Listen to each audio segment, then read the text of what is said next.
जय हिंद दोस्तों, मेरा नाम है पुष्पेंद्र सिंह साक और आप देख सकते हैं कि मैं अभी धान के खेत में आया हूं, जो मैंने ही अपने हाथ से गड़ाई की है। पौध की नर्सरी मैंने ही बनाई थी और इसकी पौध भी जल्दी तैयार हो गई थी और हमने बहुत ही कम उम्र की पौध इसमें लगाई है। लगभग में 21 से 25 दिन की पौध थी जो रोपाई करने के लिए तैयार हो गई थी। आप देख सकते हैं धान की रोपाई के बाद अब ये 16-17 दिन हो गए हैं धान की रोपाई के बाद में, और आप देख सकते हैं कितनी अच्छी तरह पौधे में से टिलर निकल रहे हैं। दोस्तों, इस एक पौधे को, इस इतने एक पौधे को हिल बोलते हैं, इसको हिल बोलते हैं, और जो इसमें से निकल रहे हैं ये कल्ले, इसको हम टिलर बोलते हैं। तो आप देख सकते हैं एक एक हिल में कितने कितने टिलर निकल रहे हैं, कितने कितने कल्ले निकल रहे हैं। और अभी इसमें केवल DAP ही लगी है और बाकी का कुछ नहीं लगाया है हमने। और ये खेत गांव का सबसे निचला खेत है और इसमें से एक बार हमने हैंड वीडिंग की सहायता से खरपतवारों को निकाल दिया था। खरपतवार निकालने का तरीका यही था, जैसे ये खरपतवार है, ये धान की फसल में बहुत ज़्यादा होते हैं। तो आप यदि ऐसे खरपतवार हैं आपके फसल में तो खेत में आप पहले पानी भर लें, और पानी भरने के बाद ये निकलने में बहुत ताकत ले रहा है। देख सकते हैं आप कितनी मिट्टी लेके आया है। ये इसकी जड़ें बहुत गहरी हैं, जो हमारी फसल से कहीं ज़्यादा इसकी ताकतवर जड़ें होती हैं। यदि आप खेत में पानी भर के और इनको निकालेंगे तो निकालने में बहुत ही कम खर्च होगी, और साथ ही साथ आपको कोई दिक्कत भी नहीं होगी, और ये मिट्टी भी ज़्यादा नहीं आएगी। जो आप इतनी मिट्टी देख रहे हैं, ये मिट्टी इतनी ज़्यादा नहीं आएगी यदि पानी भर के निकालते हैं तो। और इसके बाद निकालने के बाद में आप इनको फेंक सकते हैं। और दोस्तों, जो धान की फसल में दीमक लगती है उसका मुख्य कारण ये रहता है कि हमारे किसान भाई प्रॉपर तरीक़ा से धान की फसल में पानी नहीं भरपाई कर पाते हैं, पानी नहीं दे पाते हैं जितना आवश्यक है धान की फसल के लिए। तो जहाँ जहाँ सूखी ज़मीन रह जाती है, नमी कम होती है, वहाँ पर दीमक लगना स्टार्ट हो जाती है, जैसे कि मैं आपको अभी दिखाऊंगा। तो दोस्तों, आप यहाँ देख सकते हैं, यहाँ पर पानी की मात्रा कम रही थी, इसलिए यहाँ पर टिलर बहुत अच्छे नहीं निकल पाए हैं। जहाँ जहाँ पानी ज़्यादा भर जाता है वहाँ टिलर बहुत अच्छे निकले। जैसे इधर आप देख सकते हैं, इधर बहुत ही सघन खेत हो रहा है। जैसे आप यहाँ पर देख सकते हैं, जैसे आप ये देख सकते हैं दोस्तों, यहाँ पर पानी भी अच्छी तरह भरता है, और यहाँ पर जो हिल है उस एक हिल में से कितने कितने पौधे निकल रहे हैं आप इनको देख सकते हैं। और धान भी अच्छी तरह ग्रोथ कर रहा है, और इसमें कोई माइक्रोन्यूट्रिएंट नहीं, केवल DAP दी गई है बुआई के समय, वो भी ज़मीन में दी गई है, और नाइट्रोजन भी नहीं अब तक दी गई है। और ना ही कोई खरपतवार नाशी का प्रयोग किया है मैंने। इसमें खरपतवार होने का कोई चांस ही नहीं है, क्योंकि यदि हम पानी भर के रखेंगे तो खरपतवार नहीं उगेंगे। यदि पानी भर के नहीं रखते हैं पौधे के लिए, या जो खरपतवार का बीज रहता है उसके लिए आवश्यक नमी मिलेगी, प्रकाश मिलेगा और ताप मिलेगा।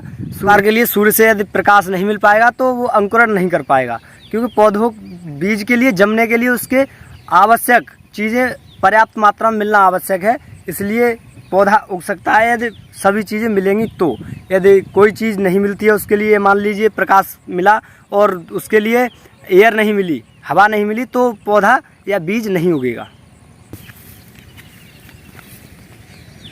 तो इसी सिद्धांत को अपनाते हुए आप देख सकते हैं हमारे खेत में अभी तक नहीं हैंड वीडिंग की गई है, मतलब हाथ से नहीं। एक बार हाथ से खरपतवार निकाल दिए गए थे, लेकिन खुरपी से अभी तक खरपतवार नहीं निकले हैं।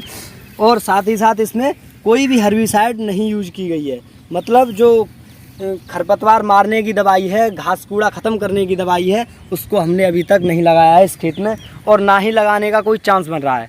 लेकिन यहाँ पर आप देख सकते हैं, जो ये हमारा ये एरिया है खेत का, इधर की साइड है, ये थोड़ी उचड़ एरिया पड़ती है, कह सकते हैं कि यहाँ पर पानी नहीं भरता है ठीक से, तो यहाँ पर दीमक लगने की संभावना रहती है। जैसे आप यहाँ देख सकते हैं कुछ पौधे यहाँ से अपने आप नष्ट हो गए थे, यहाँ पानी बहुत कम भरता है। यहाँ पर आप देख सकते हैं, जैसे कि ये पौधा, उदाहरण के लिए आप ये पौधा देख सकते हैं, ये दीमक का पूरा कटा हुआ पौधा है, इसको आप देख सकते हैं।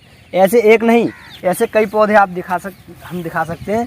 जैसे कि ये पौधे जो पीले पड़ गए हैं और जो टिलर इसमें से नहीं निकले हैं जिस हील में से, तो वो सभी दीमक से प्रभावित पौधे हैं। और ऐसे ही जो इधर की साइड ऊंचा एरिया है खेत का, इसमें बहुत से पौधे ऐसे मिल जाएंगे जो दीमक से प्रभावित हैं। इसलिए दोस्तों, हम अब इसमें पहली बार दीमक की दवा का यूज करेंगे, वो भी केवल इतने ही एरिए में, जो जहाँ पर दीमक लग रही है, जहाँ पौधे दीमक से प्रभावित हैं, उतने ही एरिया में दीमक की दवा का प्रयोग करेंगे। उसके लिए कार्बोफ्यूरान या फिर फिप्रोलिन जो उसमें साल्ट रहता है, ये दवा लेके आएंगे। जो मार्केट में कई दवाएं हैं जो प्रति किलो बीघा के हिसाब से लगती हैं और हम उसको लगाएंगे। दोस्तों, दीमक की दवा मारने का मुख्य कारण ये रहता है कि दीमक अगर लग रही है तो खेत में दवा लगाना आवश्यक है। ये दवा नहीं लगाएंगे तो हमारे जितनी जो भी फसल है वो फसल नष्ट हो जाएगी।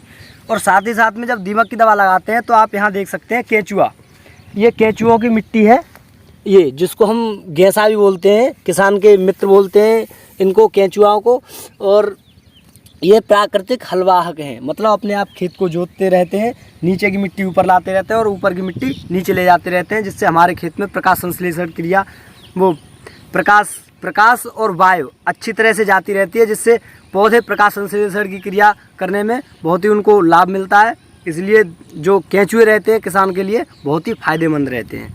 और यदि हम दवा लगाएंगे रीजेंट या गेसे की दवा, वो दीमक की दवा मारने के लिए दीमक को दवा लगाएंगे तो कैसे पहले ख़त्म हो जाते हैं, जो हमारे लिए आवश्यक जो जंतु हैं वो ख़त्म हो जाते हैं। दोस्तों, लगातार केमिकलों का उपयोग करने से हमारे खेत में उर्वरा शक्ति बहुत ही कम होती चली जाती है, क्योंकि बैक्टीरिया, प्रोटोजोआ और जितने भी सूक्ष्म जीव होते हैं वो मर जाते हैं, और साथ ही साथ जो बड़े बड़े जीव होते हैं जैसे केंचुआ, वो भी ख़त्म हो जाते हैं केमिकल प्रयोग करने से। और यदि लगातार ज़्यादा से ज़्यादा उपयोग करेंगे केमिकलों का तो हमारे खेत की मिट्टी उर्वरा नहीं रहेगी, वो बंजर होती चली जाएगी। और उसके लिए हमें केमिकलों का प्रयोग बंद करना पड़ेगा, जिससे आपके लिए उत्पादन में कमी देखने को मिल सकती है। इसलिए किसान भाइयों, आपसे हाथ जोड़कर निवेदन है कि यदि ज़्यादा ही आवश्यकता पड़े तब आप केमिकलों का उपयोग करें, अन्यथा व्यर्थ ही केमिकल का पहले से उपयोग न करें। यदि आपको लग रहा है कि ये हमारी फसल बचेगी नहीं बिना केमिकल के, तभी केमिकल का उपयोग करें। अन्यथा जो हमारी कंपनियां बताती हैं और जो हमारे साइंटिफिक तरीके बताते हैं, उसी तरह से आप केमिकल जैसे खाद का, बीज खाद का, और जो पेस्टिसाइड आती हैं उनका, और जो भी माइक्रो न्यूट्रेंट वगैरह रहते हैं या स्प्रे रहते हैं, प्लांट ग्रोथ रेगुलेटर जो भी स्प्रे रहते हैं, उसका प्रयोग आप उनके बताए हुए सुझावों द्वारा ही करें। अपनी मर्जी से ज़्यादा न लगाएं, जितना हो सके कम से कम मात्रा में उपयोग करें। और हमारी यदि वीडियो आपको अच्छी लगी हो तो आप हमारे चैनल को सब्सक्राइब करें और वीडियो शेयर करें, और बने रहिए दोस्तों माई एग्रीकल्चर प्रैक्टिस पर।